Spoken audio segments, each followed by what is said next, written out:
partake, or in the world of the MMA. I'm more of a UFC guy. I don't care who those guys are. They just, I think they're awesome. The things that they put their bodies through. I was watching like this sports science thing. It wasn't actual sports science on ESPN, but it was a version of it on like Fox or something.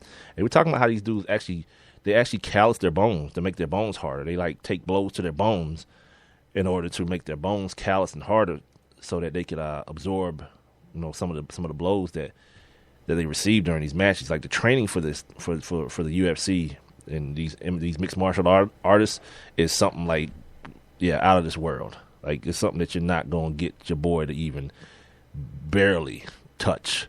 What else? Here's the other thing about this Floyd Mayweather Manny Pacquiao fight.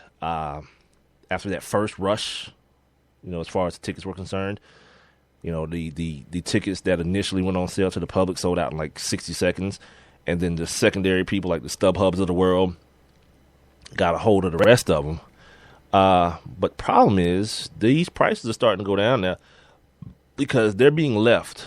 Excuse me. I drink one of these Mountain Dew kickstarts before I start, and start just doing bad things to my digestive region. You know what I'm saying? But yeah, these tickets are starting to go down in price. They're starting to take an L on some of them, as a matter of fact, which, you didn't really see that coming. You thought this was the hottest ticket in the world. And I think what's happening now is people are starting to come to their senses and starting to think the way I'm thinking. Like, this fight is not going to be all it's cracked up to be. Like, people are kind of reminiscing about what they thought it was going to be some years ago or whatnot, and putting that into, or how am I trying to say this? They're kind of thinking about what this fight would have been in these fighters' primes and hoping that it's that way now. Yeah, Father Time is undefeated. And as great as these two guys are physically, you're going to watch 235-pound dudes. One that's going to be avoiding punches and counter-punching, and one that's going to be flailing away trying to find his opening for that big left hand. That's pretty much what I can assume this fight will be.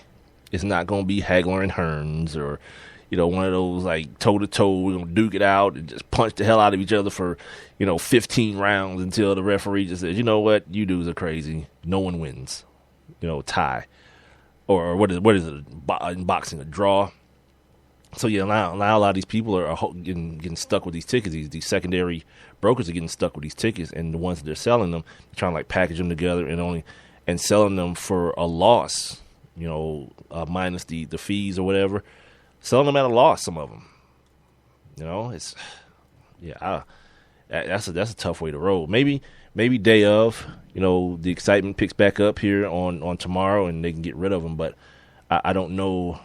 I don't know that to be the actual case. Okay, moving on to kind of forward the story that I've been sharing with you guys for the last 3 shows or so. Not sharing with you guys, but sharing my thoughts on with you guys. Freddie Gray, the young man whose spine was severed while in police custody in the Baltimore, Maryland area. We've got some updates on that. This guy, Dante Allen. Dante Allen was initially the person who I was reported to say he was the other passenger in the police van, and they were separated by metal partitions, so he couldn't see who was in the van with him. But he mentioned himself hearing this dude like flailing around and banging in the back of the van. You know what I mean? And that was taken to believe that the young man was trying to injure himself. But what's happened now is Dante Allen's back on the street. They arrested him for stealing cigarettes or something silly like that, and they apparently just didn't bring up any charges against him. So he's back on the street now. They let him go without any charges being brought, which is weird, again, because they had no reason to arrest Freddie Gray from my understanding as well. So I don't know what the hell is going on in Baltimore with their police, but like I told Rob the other day, this thing is it's institutional, man. Like, the police have a different agenda in this country now than No, well, I'm not gonna say didn't have ever before because there were the '60s, so I'm not gonna go there. But just in recent years, it's just funny. And I told a story about watching Vice and how the guy who started all this militarization of the police, how he said he feels like he made such a terrible mistake doing it for the first time because it kind of changed the mindset of someone. When you call everything a war and you dress these people like soldiers, they're going to act that way. They're going to act like they're in a war zone at all times. He also mentioned the fact that when people spend more time training at the gun range than they do in conflict resolution, when times of stress come about, they're gonna divert. They're gonna revert. Excuse me, not divert. They're gonna revert to the thing that they practice the most, which is the gunplay or gunfire or whatnot. So that happened. So he's come out now and said, actually, I have quotes from young Dante. If they save, something's been going real quirky with my little situation here, my note situation, and maybe it was just because I had like 1.5 million thoughts in my mind today, and I was moving very very very quickly, and I may just have not saved it properly, but I'm gonna sit here and try to I don't think I saved that stuff from doggone it. I don't think I saved those quotes, but they're very interesting because he actually sought out the reporters. Actually, here it is. I'm sorry. It just had a different title than I thought it had on it. He says, quote, "I am Dante Allen. I'm the one who was in the van with Freddie Gray," end quote. Quote, "All I did was go straight to the station, but I heard a little banging like he was banging his head," end quote. Quote, "They trying to make it seem like I told them that I made it like Freddie Gray did that to himself," end quote. Quote, "Why the F would he do that to himself," end quote. Then he goes on to say this to WJZ in Baltimore.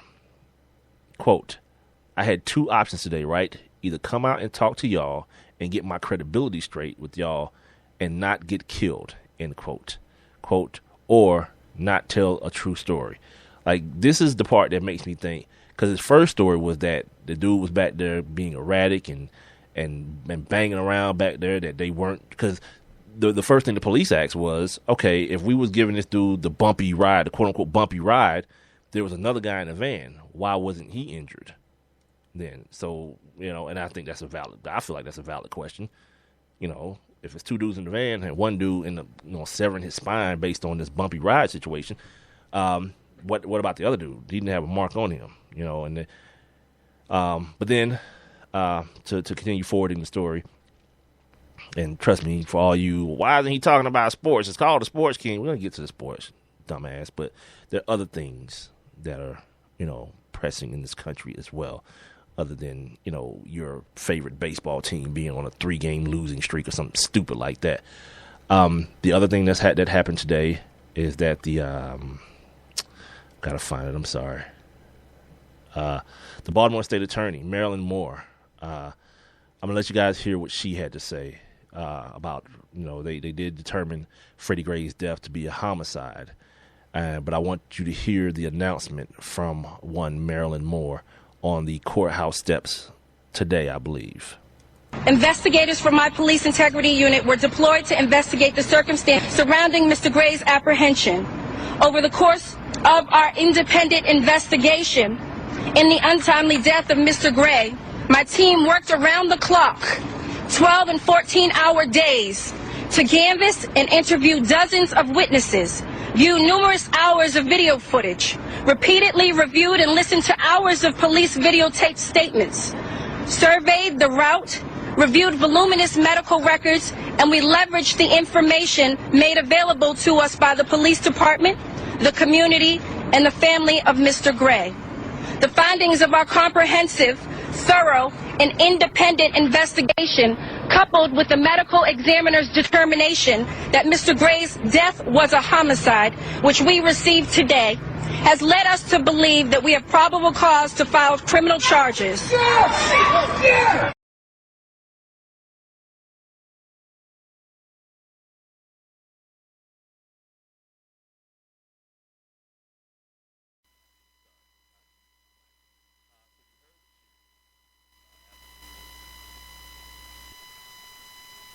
All right, there I am. Sorry, muted my mic in two places and forgot to unmute him. while after the clip was done.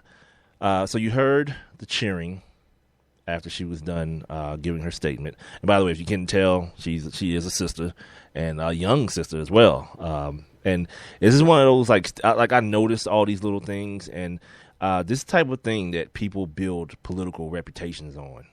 Things in this type of climate, because this is in no way the way those people were cheering at the end. If you heard that part of the clip, this isn't in no way a slam dunk.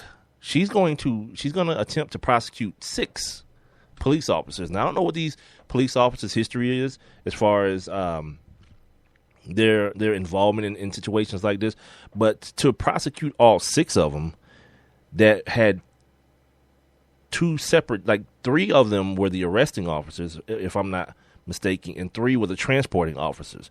And now what you have to do is you have to determine at which stage of the process, was it during the apprehension or was it during the transportation, that the young man Freddie Gray was killed, because now they've ruled it a homicide, so we can say that he was killed.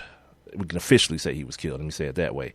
I want to actually read what the charges are. Jesus, my stuff is so out of order today. I very rarely will you hear me apologize, but I think you do deserve one today, because I'm kind of like in a couple of different spaces with the things that I'm looking over. Okay, here it is. Criminal charges will be filed against the 6 officers involved in the death of Freddie Gray. The Baltimore State Attorney Marilyn J. Mosby, who you just heard, I think I call her Marilyn Moore. Sorry, Marilyn Mosby is her name. I wrote it down wrong. I was just going a mile a minute today. Jesus Christ! I had this Kickstart, this Mountain Dew Kickstart, and this vitamin water energy. So I'm kind of geeked up. I think a little bit more than I should be. The currently suspended officers: Caesar R. Goodson Jr., William G. Porter, Brian W. Rice, Edward M. Nero, Garrett E. Miller, and Alicia D. White. So there's a female involved in this. Will face separate charges ranging from involuntary manslaughter to second-degree depraved heart murder. Do not know what that is. Didn't take the time to look it up today while I was going through this. So these are the charges that are going to be brought against them. And this, like I say, it's going to be far from a open and shut case. So all the cheering and all these kind of things, if you feel like all that stuff that went on in Baltimore got you to this point, remember, George Zimmerman got charged too. He went home. You know what I mean? When it was very clear what happened. This is not clear at all. This situation, if you look at the situation, and again, I know it's going to be hard, because you hear young black man, police, black man dead. Those 3 scenarios put together are already, a match to a gas can immediately. But if you zoom out, like I'm always talking about, zoom out, and you look at the case for what it is, it's a very, very, there's a lot of moving parts within this thing. Like, this isn't in no way, because the first thing, if I'm the defense, the defense attorney, the first thing I'm doing, I'm getting this thing out of Baltimore. Yeah, we getting a change of venue, and I'm gonna cite the burning of the buildings and the riots, and I'm gonna cite that immediately, and try to get this thing up out of here, stating that I don't think I can get a fair trial here. And that's pretty much operating procedure. But in this case, while people want to start pointing at those riots and all that stuff and say, well, that's the frustration of all that. You got to look at big picture sometimes, because now that you feel like you've gotten what you wanted, as I feel, this is a young sister, man. It's got a political career ahead of her from what it looks like. Yeah, this was gonna happen. These dudes was gonna get these police officers, because they're not all dudes, were gonna get brought up on charges. But if the trial doesn't happen, you understand, in the city of Baltimore, thank yourself. You know why. And if these officers go home, again, you can thank yourself for that too. This is why things can't be all about your emotion, man. As emotional as you want to be about these things, it's not going to reverse the situation. This boy ain't gonna rise up from the dead and come back to life and tell you what really happened. Everybody's speculating. You know, everybody's trying to, like you heard her talk about, they got to piece together the evidence, take all the evidence and